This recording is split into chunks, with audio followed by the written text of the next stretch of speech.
Greetings, ladies and gentle players. We are back this wonderful Friday in April of 2021, a Basics Day, if you will, with another special Basics edition. As you know, lately I have been trying to get into the heads of some of the people at your various ranks to better understand the questions that I need to be addressing in my videos. The first iteration of this was, of course, with Gooplet joining us and giving us a peek into the brain of a Tudon, which apparently meant they wanted to play moves that could kill themselves. Fascinating stuff. Well, today we are going to be around 5-6Q range, and I have another very special guest joining me today. You might know them as... Ready, Siri, go on Twitch, but also I'm just Siri for some people. I have been playing Go for about 2 years now, and I started streaming summer of 2020. So I'm streaming for some months, and yeah, I don't think streaming is improving my rank really. I think it has the opposite effect, but I'm hoping that maybe this session here will just I don't know, make me a one-down, please. That's actually a very interesting point that you've made. Like that streaming isn't really improving your play any. That's absolutely true. I usually am a little bit worse on stream because you're interacting with chat, you're responding to comments. Your time that you're spending in your game is not actually focused on your game. It's kind of like playing a game while watching a movie at the same time. Your attention is just split. At that level, you have to kind of choose what you're going to focus on. For me, it's helped to focus on basics. That way I can do a little bit less thinking, but then when I do have to actually think, it kind of hurts. So it's a bit of an up and down. As for improving, hopefully so, assuming, of course, we can get a game. As you guys have noticed, I've got OGS on. Though if we can get a game on OGS is anyone's guess. Pog. Alright, so we got a game against a 6Q. I will say hello to this person. Hello. How do I want to open? I don't want to open up into a Chinese branch. I'm going to go 4-4 and 3-4 facing my 4-4 stone. Ooh. And I get the unexpected pleasure of being able to approach 3-4 stone that's facing mine. This I view as a mistake from white, a tiny one. Do you know why there, Siri? Any ideas? I don't know, because it's always good to approach a 3-4, so you get like lots of lines. I don't know how to... Yes, actually, that last one is correct, because here you have 1, 2, 3, 4, 5, 6, 7, 8, 9, 10, 11 on my approaching stone, compared to the right-hand side, for example, where if I were to approach, this would be 1, 2, 3, 4, 5, 6, 7, 8, 9, and my approaching would be on the 10th. So I get to extend a little bit farther on the left than I do on the right, which is only because this 3-4 stone is even further back on the 3rd. So I get to approach and expand and keep him low all at the same time, which I think is amazing. Very rarely do I lose a game where I get in this approach even at my own level. Because now he has to reduce me, right? He can't just let me continue to grow out here while he only has this down here. That'd be insane, right? So he now has to figure out what to do. Any ideas on how to answer the 3-4 stone? I mean, isn't this like almost Kobayashi or whatever? Yep, it is Kobayashi. So you could like, so you could, I don't know, but I don't necessarily know how to respond to this. I guess you could pincer, but... I could pincer, and I rarely ever do this. I can actually attach here because I've already got the start point in place. So building a wall here just makes sense. I hate doing this if the start point, if there's no move over here. Like if this move was not on the board, I would never ever play this way. All right, so him pushing and cutting.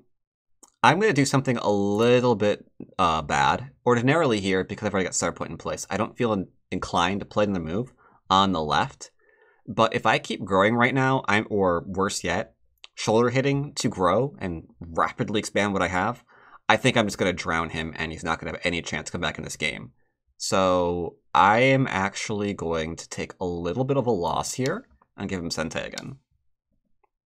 Now he gets to approach. What do you think? Pincer or back off? I immediately want to back off, but like... Nope, that's good. Reason why I'm not going to pincer is because we still have a large point. I can approach the corner.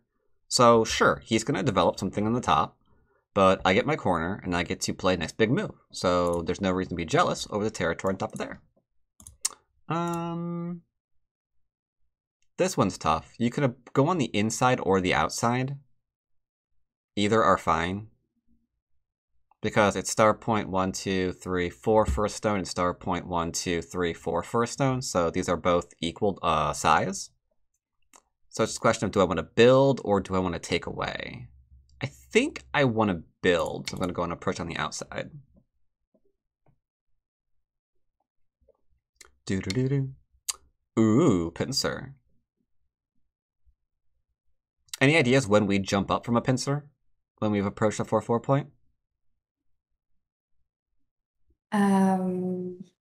What instances do we do that? I feel like that's the kind of leading question. I feel like you might want to do it now because you have like support. I don't know, like it's almost the white stone is almost pincered. Ooh, so close. The correct answer I was looking for is when hell freezes over. I almost never, ever, ever, ever jump up from a pincer on a 4-4 because he's giving me his corner. Oh dear, you weren't supposed to do that. You're supposed to block the other way. So how this was going to go is he was going to block this way. I was going to go this way, and then he still owes me another move to kill my stone, or it just runs away.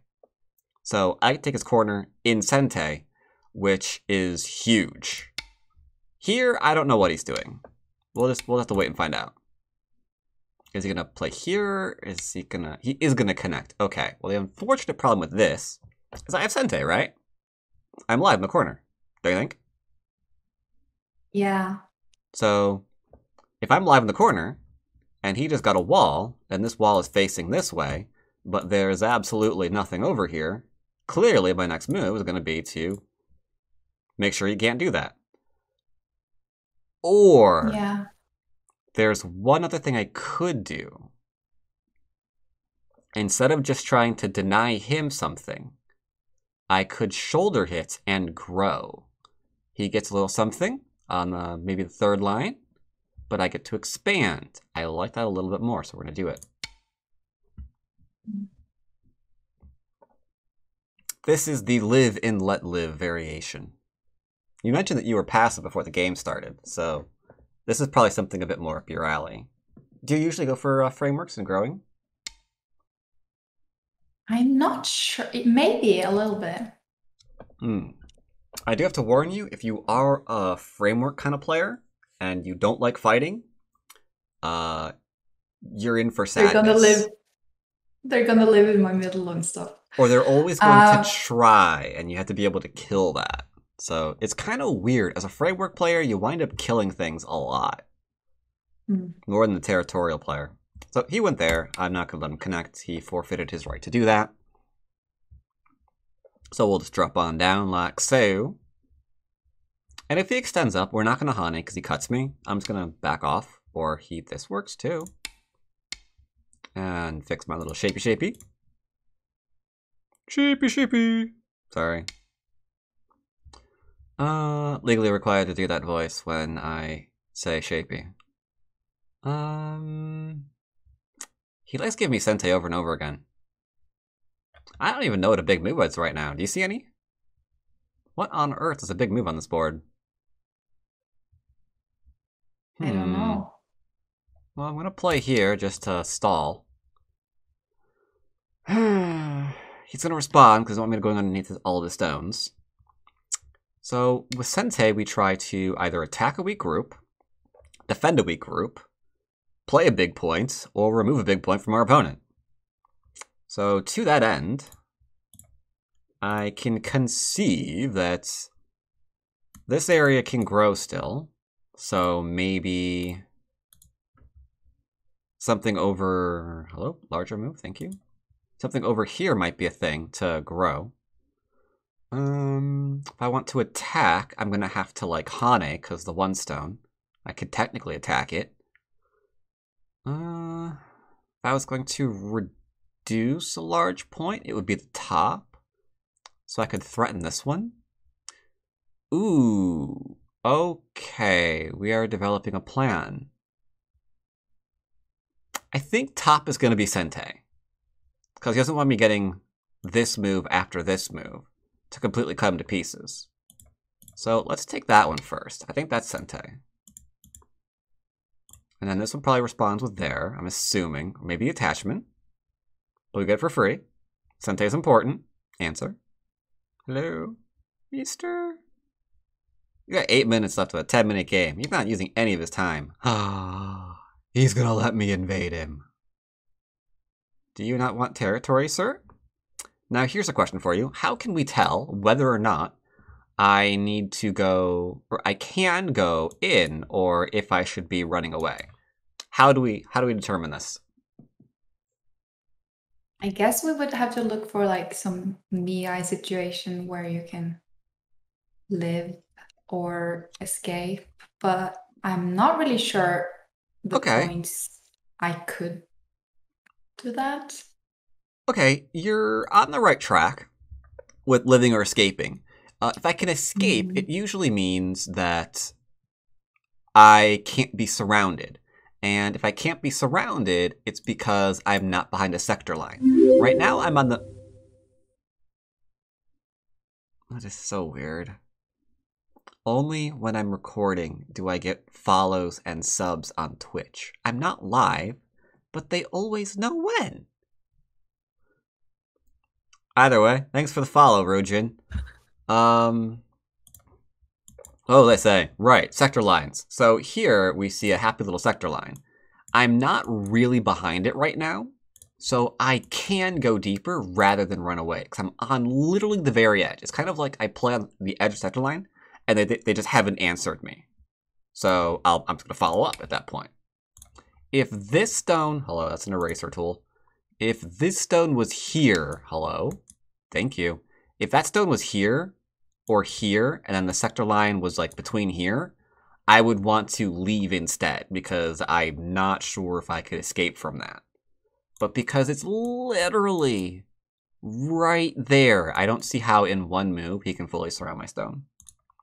This is goats. So I will follow up yet again.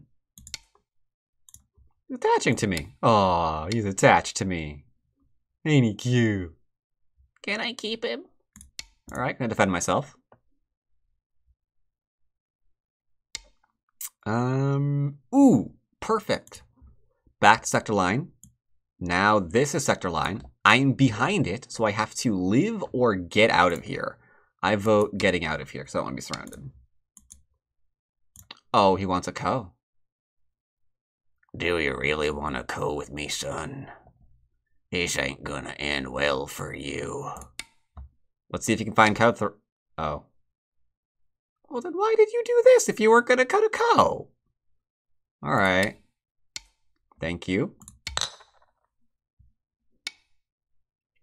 Alright. Once again, sector line. It's kind of iffy. I will do a little jumpy, I think. Or can I follow up here?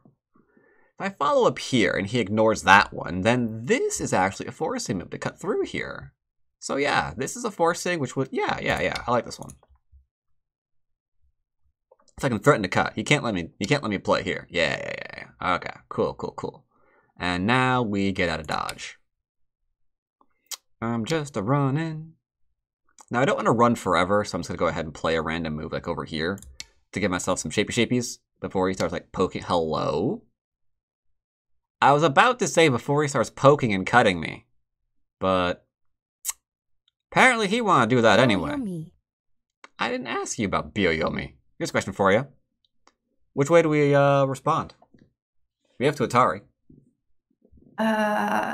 I want to Atari at the K line. K14, but it's just I haven't read anything. Yeah, Should probably read.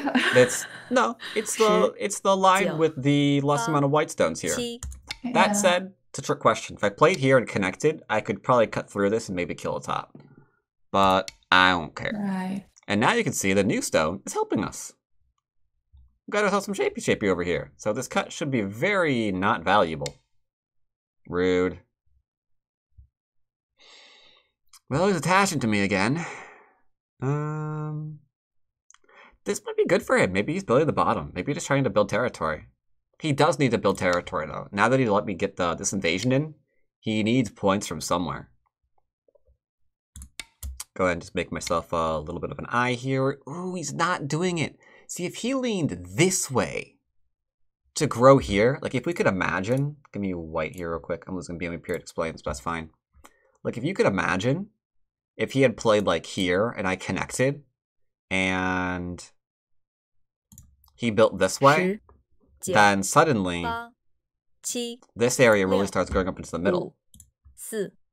Instead, he didn't do that, so I'm making sure he never gets to do that. And that's going to hurt his potential in the center. Gotta always know where your profit's coming from, so we can attack for the profits. Well,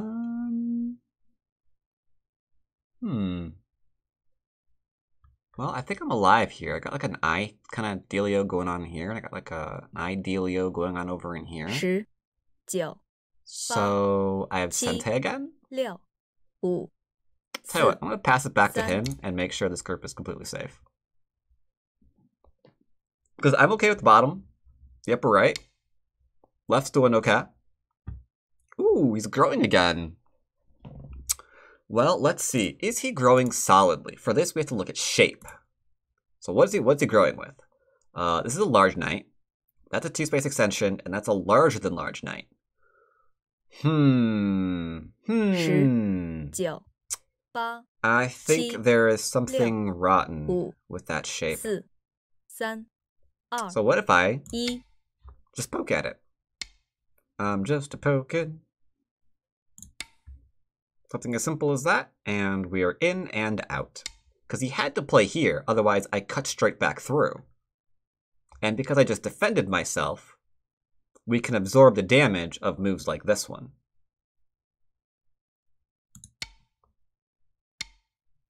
It looks like I'm running out of space, huh? I can see that you're looking nervous there, Siri. Are you afraid that we're gonna die? A little. Hmm. I don't. Oh. See? There's nowhere for him to go. Yeah. And I didn't have to read this out to know this was here. All I had to do was just take note. Hello, stop that. Just take note that he had a 2-space and large knights and just weird things. Right? Once I realized that he had just a bunch of weird shapes hanging around, after that it was just a matter of I'll have to fall back. These stones might get hurt a little bit, but that's okay. After that, it was just a matter of poking. Like, poke, poke, poke. I'm going to play here, because it opens up the cutting point. Kill 3 stones. Kill 3 stones now? I mean, might as well. That is fair game. I would say being able to reduce this area and kill 3 stones are worth mine. So I'm okay with this exchange. Instead, I will just go under and threaten to link up underneath. So he owes me another move here. Owes me, owes me, owes me. Is that a threat? He pushes here. It's nothing, right? So, oh, maybe he's worried about the group dying, so he gets back up. Huh? I didn't consider doing that. Either way, back to destroying everything that he wanted in this life. Hello? Stop it. I command you to leave me alone. Be gone. He just destroyed my shape. I didn't want it anyway. Alright. Kind of getting into endgame. This guy's playing fast. He's got 6 minutes left in a 10-minute game. I'm in Byoyomi. Do people not use their time at your rank, Siri? 十九 It's only me, I think. I usually use... Oh. You've resigned. What a jerk. I was gonna go into endgame. But sorry, you were finished your thought? Sorry? No, I'm just saying I'm the only one who uses all my time. I use too much of my time, usually. Really? What kind of time settings do you usually use? What's the normal? Is it 20 or 15 minutes? But I think it's probably because I stream, so I'm getting distracted. Probably, most likely. Reviews. Makes sense. All right, so let's review how the board state got to this position. And by that, I mean, well, it looks like these stones are dead, these stones are dead, those stones are dead. This wall is over-concentrated, and we don't really have any other sources of territory for our opponent. Like, this is just, I don't know, maybe 4 points. This is, I don't know what that is. This is a good corner. But these stones aren't even dead yet completely because there's an undercut. So how did it get this way? Maybe I was just super aggressive and I took everything away from him. Chances are that's not the answer. Right off the bat, I got to expand with this lovely little approaching stone. That lets me build a framework, and it also let me in the future keep him low because he can't play this way. This is just insane. I will give him third line across the entire board if I can grow off my framework, like on this scale. I'm getting way more than 2 points per line. So, cool. Got to grow here. Gave him Sensei. He expanded. I like it. He defended. Okay. The pincer was weird for him, because if he backs off and I take this, then he can launch whatever he wants to do. Either maybe an invasion over here. If he wanted to grow somehow on the top, he could do that too. He had something to do whatever he wanted to do. Instead, he pincered me and then blocked the wrong way, which is very unfortunate. This, not too bad. Gave me Sensei again, however, which we used to reduce him. He did not defend himself. And after he didn't defend himself, he got reduced. From there, it was a question of, am I behind sector line or not? And I wasn't. Now I am. Now I'm not. Not going to code is very bizarre. Sector line again. Making some shapes so he can't attack me sufficiently. I was a little confused about, like, when he was able to walk into the area, like from G14. In a way, I wanted to build. Yeah, I would like to build too, I admit. In that sense, I had to be a little bit flexible this game. The idea here was I was hoping he'd play here, and then maybe at some point in the future I could do this one. That was the goal, but instead he said I get to remove his territory, and I was just going to be fine with that.